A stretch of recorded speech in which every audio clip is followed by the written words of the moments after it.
Good evening, ladies and gentlemen. I'm going to be presenting on air traffic control, and this is going to be from a pilot's perspective. So, what is air traffic control? Air traffic control is the ground-based personnel and equipment that is tasked with the monitoring and controlling of air traffic within a particular area. In aviation, air traffic control is a very important aspect in creating a safe, organized system with efficient traffic control. Although air traffic controllers work safely on the ground with Dunkin' Donuts in hand and a rolling chair while pilots risk their lives in the air, I can admit that air traffic controllers help us pilots immensely and are always there if needed. What purposes does air traffic control serve? So, as an air traffic controller, you serve an abundance of purposes, with the main being the overall efficient traffic control and safety. You are responsible for all aircraft and the safety of those aircraft. Beyond that, ATC serves many other purposes. For example, when shooting an approach as a pilot into an airport, such as an instrument approach, ATC can vector us to give us the safest and most efficient course. So this is going to be a course that's corrected for wind correction and is going to put you right on the correct path for that approach. ATC guides us safely past obstacles and traffic and always has our best interests in mind. Also, ATC is always a tool for us pilots to use if we need it in such cases such as an emergency or an immense workload. So an emergency would be anything from no fuel to an engine failure, things that are catastrophic, to small things such as us pilots having a immense workload. You're given an approach, you have to plug it in, you're having to deal with weather, you're having to deal with talking to ATC, all of that. ATC is there to help you for your best interests. So why do we rely on air traffic control? Why do we rely on these other people? As much as I hate to admit it, we pilots rely on air traffic control very heavily. Without ATC, the whole system would fall apart. From my perspective on a normal flight, I deal with air traffic control almost 10 out of 10 times, unless flying solely at an uncontrolled field, and that being uncommon. I fly out of Holman, and Holman's a controlled airport, so I deal with ATC all the time. However, even when flying to an uncontrolled field, I still correlate heavily with ATC, such as getting a VFR flight following. And you pilots are going to know what that is. That is getting the flight following that is being watched by ATC. You're having that watch line. You're having those people that are watching you and always there, which is a big help. So the next topic I'm going to cover is why I am personally scared of air traffic controllers. And I'm sure many of the pilots out there will agree with me. Many of us pilots can agree that the first time dealing with ATC is a nerve-wracking experience. You're brand new, you're student pilot, dealing with ATC can be a very intimidating factor. Many of us pilots can also agree that the 1 millionth time dealing with ATC is still very nerve-wracking.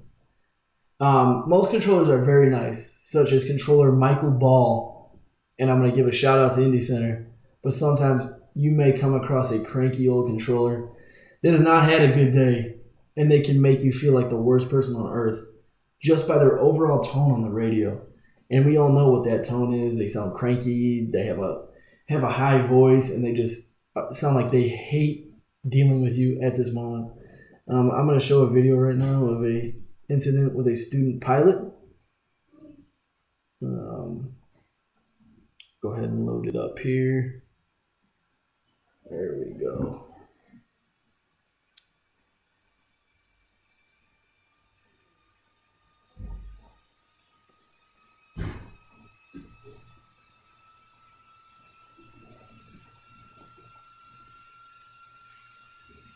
Flight Tower, Sierra Container 247 Victor is 13 miles north of the airfield at 3,500 feet. with Mike requesting full stop landing. Cherokee 9247 Victor, page tower, continue inbound for left base, runway 13. Left base for runway 23, Cherokee 47 Victor. Runway 13. 1347 Victor. 47 Victor, say you're heading. I'm trying now to just spot the airport, and I'm now trying to establish on left downwind for 1 right. No sir, you're supposed to be going to 13 on a left base. Left base for runway 13. Was it 47 Victor? Affirmative, sir. You're supposed to be going to a left base to runway 13. I don't know why you're going eastbound there. Sir, I tried to establish left downwind first for 13. No, sir, I told you to go to the left base. Why would you go to the downwind? 47 Victor, make a right turn for the left base to runway 13. You're still going the wrong way. Yes, sir, I just wanted to make sure. I was heading for 1 and 3. Cherokee 47 Victor. 47 Victor, you should have never got that far east. You were basically on a left base when you crossed the river in downtown. I don't know why you turned eastbound. I wanted to establish on a 45 left downwind for one-way 1-3, sir. Well, sir, I did tell you to enter a left base. I never said go to the downwind. I said left base. I am aware of that, sir. 47 Victor. So you need to pay attention. We give you instructions for a reason. You're clear to land runway 13. Verify you have the airport in sight. Yes, sir. I have the airport 9 o'clock, and I'm clear to land runway 13. Cherokee 47 Victor. 47 Victor, turn right on taxiway Alpha. Right on Alpha, Cherokee 47 Victor. 47 Victor, ahead on Alpha, turn right on Alpha 3 and cross 5. Cherokee 47 Victor,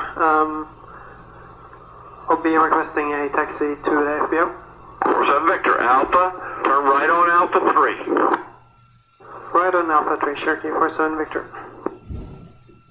Cherokee 47 Victor, do you want me to taxi on Alpha 3 via taxiway Bravo? Sir, you are completely lost, aren't you? I said Alpha to Alpha 3. That's Alpha 5 that you just turned on. Onto Alpha 3? 47 Victor, that's not Alpha 3. That's Alpha 5. I told you Alpha to Alpha 3. Okay, Alpha to Alpha 3. I'll continue on Alpha. 47 Victor. 47 Victor, the right turn there is Alpha 3. Cross runway 5 to Charlie 2 into the ramp. Cross runway 5 and to Charlie 3 to the ramp. Sure. No, sir, I said Charlie 2. Thank you. 47 Victor, I didn't tell you to turn on Charlie, did I? Sir, you said Charlie 3. I said Charlie 2, sir, twice. Turning on to Charlie 2. Cherokee 47 Victor.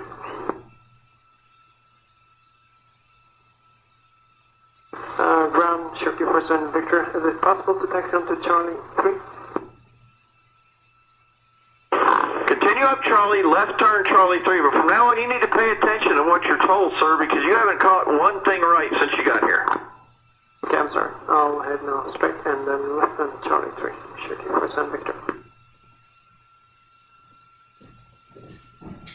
Now in the video, obviously the student pilot, I'm going to say student pilot because that is definitely not a rated pilot, was dealing with air traffic control, and the air traffic controller was just aggravated. In the situation, the air traffic controller should have realized that it was a student pilot that was just very confused, did not know how to approach the airport, did not know how to taxi throughout the airport, and the controller was just demeaning and rude and probably messed the student pilot up even more. So like I said, we do deal with these type of air traffic controllers that are very cranky. So to finish things off here, who is cooler, air traffic control or pilots? Although being an air traffic controller has immense benefits and deals with everything to do with airplanes, at the end of the day, they still work in a cubicle on the ground looking at a computer. No disrespect to the air traffic controllers because they are very important to aviation and they do a great job with the ones who take flight in the air and have wings are the coolest. I'm sorry, Professor Ball. So, as for my conclusion, in the end, air traffic control is a crucial part of aviation, and controllers have a very difficult job. They are tested strenuously and keep their composure even when it is tested the most. Without air traffic control, pilot safety would be jeopardized, and the system would fall apart.